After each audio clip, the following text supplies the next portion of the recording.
பேரறிவாளன் உள்ளிட்ட 7 பேரை விடுதலை செய்யக் கோரிய மனுவை குடியரசுத் தலைவர் நிராகரித்த விவகாரத்தில் நீதிமன்றம் மூலம் அணுகினால்தான் தீர்வு கிடைக்கும் என தமிழக காங்கிரஸ் கமிட்டி தலைவர் திருநாவுக்கரசர் தெரிவித்தார். ஒரு தாய் என்கிற முறையில் ஜனாதிபதியிடம் கொடுக்கப்பட்டிருக்கிற கருணை மனு மூலமாக அவருக்கு நிவாரணம் கிடைக்கும், மகன் வெளியே வருவார் என்று அவர் எதிர்பார்த்திருப்பார். ஜனாதிபதி அந்த மனுவை நிராகரித்த காரணத்தினாலே அதனால் ஏற்பட்ட மன அழுத்தம், மன வேதனையில் அவரும் சரி அவருடைய மகனும் சரி கருணை கொலை செய்யப்பட வேண்டும் என்கிற அவர் வருத்தத்தை அவருடைய துயரத்தை சொல்லியிருக்கிறார். நம்மளால அதை புரிஞ்சுக்க முடியுது. But at the same time அதே நேரத்தில் இது சம்பந்தமான வழக்குகள் நீதிமன்றத்தில் இருக்கு. நீதிமன்றத்தின் மூலமாக தான் அவர்கள் நிவாரணம் பெறுவதற்கு முயற்சிகளை மேற்கொள்ள வேண்டும்.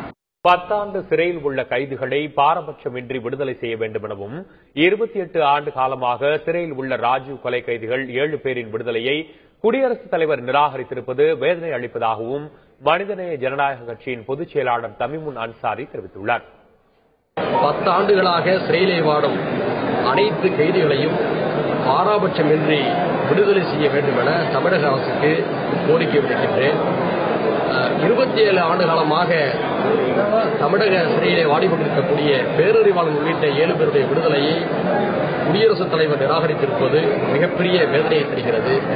28 ஆண்டுகளாக சிறையில் உள்ள ராஜீவ் கொலை வழக்கு கைதிகள் 7 பேரை விடுதலை செய்ய வேண்டும் என அம்மா மக்கள் முன்னேற்றக் கழக துணை பொதுச் செயலாளர் டிடிவி தினகரன் தெரிவித்துள்ளார். அவங்க 28 வருடங்களா அவங்க தண்டனையில் இருக்காங்க.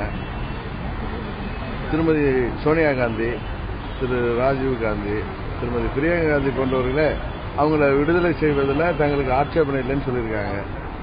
அதனால ஜனாதிபதி அவர்கள் இந்த கருணை மனுவை ஏற்றுக்கிட்டு அவங்கள விடுதலை செய்திருந்தா நல்லா இருந்திருக்குன்னு தான் தமிழ்நாட்டு மக்களுக்கு எதிர்பார்ப்பு. மறுபடியும் அவரை அதை ரீகன்சிடர் பண்ணி அவங்கள விடுதலை செய்யறது நிச்சயம் அது ஒரு நல்ல முடிவாக இருக்கும் என்று நான் கருதுகிறேன். ராஜீவ் கொலை வழக்கில் சிறையில் உள்ள 7 பேரை விடுதலை செய்ய வேண்டும் என்பதுதான் தமிழக அரசின் நோக்கம் என அமைச்சர் டி ஜெயக்குமார் தெரிவித்துள்ளார். சட்டமன்றத்தில் தீர்மானம் நிறைவேற்றப்பட்டு 4 வருடத்தில் கிட்டத்தட்ட 2 முறை உள்துறைக்கு, மத்திய உள்துறைக்கு கடிதமே எழுதப்பட்டது. இந்த மாதிரி அந்த 7 பேரையும் உடனடியாக விடுதலை செய்யணும்னு சொல்லிட்டு.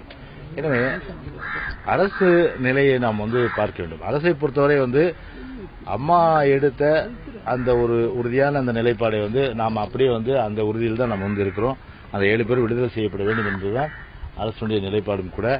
எனவே உச்சநீதிமன்றத்தில் இப்போ வழக்கு இருக்கின்ற நிலையில் நிச்சயமாக நம்முடைய அம்மாவுடைய அந்த கருத்து நிறைவேற்றப்பட்ட அந்த தீர்மானம், அதே போன்று நம்முடைய ஏற்கனவே எடுத்த நிலை, அது தற்போது தொடர்கின்ற நிலையில் அந்த நிலையை நாம் மீண்டும் உச்சநீதிமன்றத்திலே நாம் தெளிவாக நம்முடைய கருத்தை நாம் தெரிவித்து அவர்கள் விடுதலைக்கான அத்தனை விதமான அத்தனை வாதங்களை நாங்கள் நிச்சயமாக எடுத்து வைப்போம்.